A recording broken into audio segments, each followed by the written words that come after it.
देख रहे हैं सफलता का सूचना। झारखंड राज्य के पलामू जिला अंतर्गत तरहसी प्रखंड और प्रखंड सभागार में अभी हम उपस्थित हैं। खास करके आपको बता दें कि भारत सरकार ने एक स्कीम योजना चलाई थी 26 दिसंबर को वीर बाल दिवस के रूप में। विशेष हम चर्चा करेंगे यहाँ का जो नागरिक हैं, जो खास करके ग्रामीण एरिया का, सुदूरवर्ती एरिया का हैं, उनको विशेषकर ये ज्ञान नहीं होता है मेरा आंगनबाड़ी में क्या चीज़ मिलता है। उन्हें मालूम नहीं हो पाता है कि क्या चीज़ हमारा आंगनबाड़ी में सुविधा है, सरकार मुहैया कराती है, वो हम तक मिल पाता है कि नहीं मिल पाता है। तो विशेषकर हम आज बात करेंगे कि प्रखंड स्तरीय ज्ञान साझा शिविर का आयोजन किया गया है। इस शिविर में नागरिकता सहायक केंद्र के नाम से चलाया जा रहा है। यहाँ पे हम आपको बता दें कि जो भी दर्शक देख रहे हैं, आपको इस न्यूज़ को देखना अति आवश्यक है, इसलिए कि आपका भविष्य उज्जवल हो। और आपका भविष्य उज्जवल तब होता है जब आपका बच्चा विकास करता है। विशेष सर यहाँ पे आए हुए हैं, उनसे हम मिल करके बात करेंगे। सबसे पहले आप अपना नाम बताइएगा सर। मेरा नाम प्रेम प्रकाश है और मैं संपूर्ण ग्राम विकास केंद्र के लिए कार्य करता हूँ एज अ मीडिया फेलो। सरकार की ओर से बाल वीर दिवस मनाया जो जा रहा है, उसके संदर्भ में मेरा यही कहना है कि हमारे बच्चे जब आगे बढ़ेंगे, बच्चे जब स्वस्थ होंगे तो हमारा देश स्वस्थ होगा, परिवार स्वस्थ होगा, हमारा देश साक्षर होगा। इसी प्रकार से हम बच्चों के विकास के लिए जो भी योजनाएं चलाई जाती है, उस योजना पर तमाम लोगों को आगे बढ़कर उसकी निगरानी और उसके सुविधाओं को जानना होगा। इसीलिए इस शिविर में आज मैंने आंगनबाड़ी के संबंध में विस्तार से बात किया है कि बताइएगा एक मिनट। सबसे पहले मेरा विकास जो बढ़ता है वो बच्चा से ही बढ़ता है। जी जी जी। तो बच्चा को आंगनबाड़ी में क्या क्या चीज़ मिलता है, मुहैया कराया जाता है, ये चीज़ जानकारी दीजिएगा। बच्चों को जैसे 0 वर्ष का बच्चा बोल रहे हैं, तो 0 वर्ष का बच्चा से मतलब यह हुआ कि गर्भ में जैसे ही बच्चा आया, यानी कि गर्भवती माँ से ही उसकी गिनती शुरू हो गई। तो गर्भवती माँ की सुरक्षा के लिए आंगनबाड़ी काम करता है। उन्हें ज़रूरत पड़ने पर आयरन की गोली देगा, पौष्टिक आहार देना है उन्हें। फिर उस बच्चे के जन्म के बाद उस बच्चे के महीने के अनुसार उसके विकास को मापा जाएगा, तौल कर उसका उम्र के अनुसार उसकी वजन बढ़ रहा है कि नहीं बढ़ रहा है। और उस माप को एक ग्राफ के जरिए दर्शाता है। ग्राफ में अगर उसका वजन हरे में जा रहा है, इसका मतलब वह स्वस्थ है। क्या ग्राफ को मापने के लिए क्या कोई मशीन टेक्निक दिया गया है क्या केंद्र?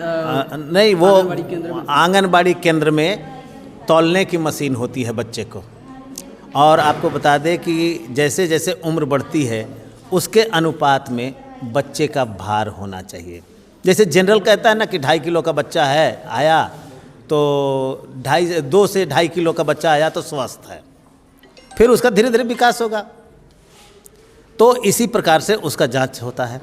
और जैसे बच्चियों के बारे में एडोलेसेंट एज में जो प्रॉब्लम शुरू होते हैं, उस एडोलेसेंट एज में यानी कि 12 से 18 वर्ष से पहले का, तो उस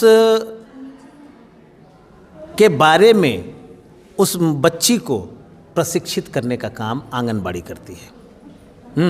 और इतना सारा के साथ साथ जो बच्चे हैं, छोटे बच्चे, उनके 3 तरह के विकास करने हैं: मानसिक विकास, बौद्धिक विकास, शारीरिक विकास।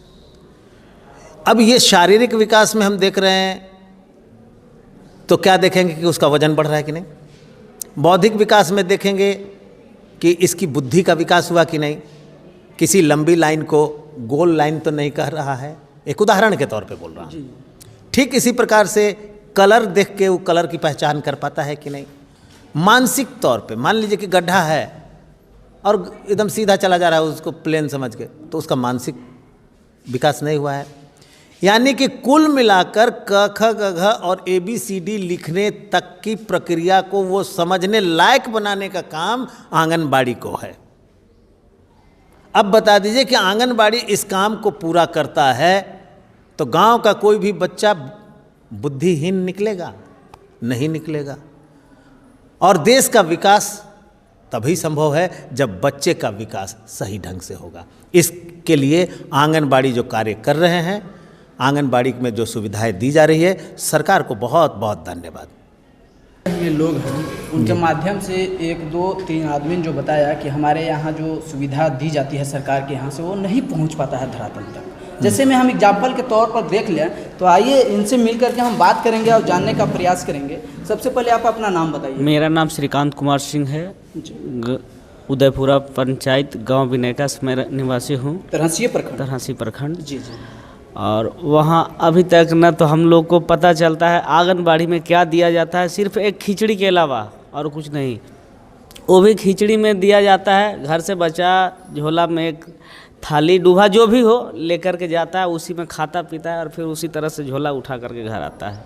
और न तो वहाँ पे कभी पेंसिल दिया जाता है, न कॉपी, न स्लेट, कुछ दिया नहीं जाता है। बस जाता है उस जिस तरह से उस तरह से खा करके फिर वापस आता है। आप लोग मुखिया के शिकायत नहीं करते हैं? मुखिया के शिकायत क्या करेंगे, मुखिया खुद मिली जुली भगत है। अभी पानी टंकी एक पिछुलिया बाबा धाम है, वहाँ बना हुआ सारा चीज़ लगा हुआ है, जबकि वहाँ से जो ठेकेदार नल जल का अथी बनवाया टंकी, उसमें प्लेट लगवा करके फिर खोलवा करके ले चला गया। तब क्या कहा जाएगा? का जो शिविर में आपको कुछ बताया गया, उसमें क्या कुछ समझे आप? कुछ इससे समझ में आया? समझ में यही आया, जब यह आइए अब सुन लिए, यहाँ पे जाकर बोलेंगे, फिर वापस वहाँ कुछ होने जाने वाला नहीं है। क्या कहना चाहिएगा सर इस विषय पर? इस विषय पर हम यही कहना चाहेंगे कि ज्ञान जब हो गया तो हमको एक्शन में आना पड़ेगा। और एक्शन में आने के लिए हम मुखिया जी से संपर्क कर सकते हैं। मुखिया जी नहीं सुन रहे हैं तो मुखिया जी के साथ जो वार्ड सदस्य है उनसे मिलेंगे। और इन तमाम लोगों का एक ही बात कहा गया है कि संगठन बहुत ज़रूरी चीज़ होती है। और इसमें आपको ग्राम सभा में 8 अस्थाई समितियां हैं, उन अस्थाई समितियों को खोजेंगे तो उसमें आपको अपना आदमी मिल ही जाएगा। और आप जब आँख खोल देंगे तो सारी योजनाओं की सुविधा लेने में कोई दिक्कत नहीं होगी। लेकिन अगर आप यहाँ से सुन के जा रहे हैं और सिर्फ मुट्ठी बंद करके गए और पॉकेट में ही रख लिया, तब तो गड़बड़ हो जाएगा। ये बात जाके गांव में बताना होगा लोगों को। एक मिनट सर, ये चीज़ तो मुखिया जी भी देख रहे हैं और वो ऐसा जगह है कि वहाँ पर अगल बगल 4 पंचायत के लोग आते हैं और देखते हैं, लेकिन वो भी देखते हैं कि यहाँ पर क्या है क्या नहीं है। कोई एक्शन उसमें लेने वाला नहीं है, कोई देखने वाला उस पर है ही नहीं। तो इसमें और जो ठेकेदार हुए अपने आप में इतना है कि कहीं भी जाएगा हम समझ लेंगे। तो उसमें किसके पास जाएगा? कहीं भी जाएंगे देख लेंगे। जो ऐसा कहते हैं तो आपको एक बात बता दें कि कई कानून ऐसे बने हैं, उस कानून का इस्तेमाल करके आप अपने अधिकार को सुरक्षित कर सकते हैं।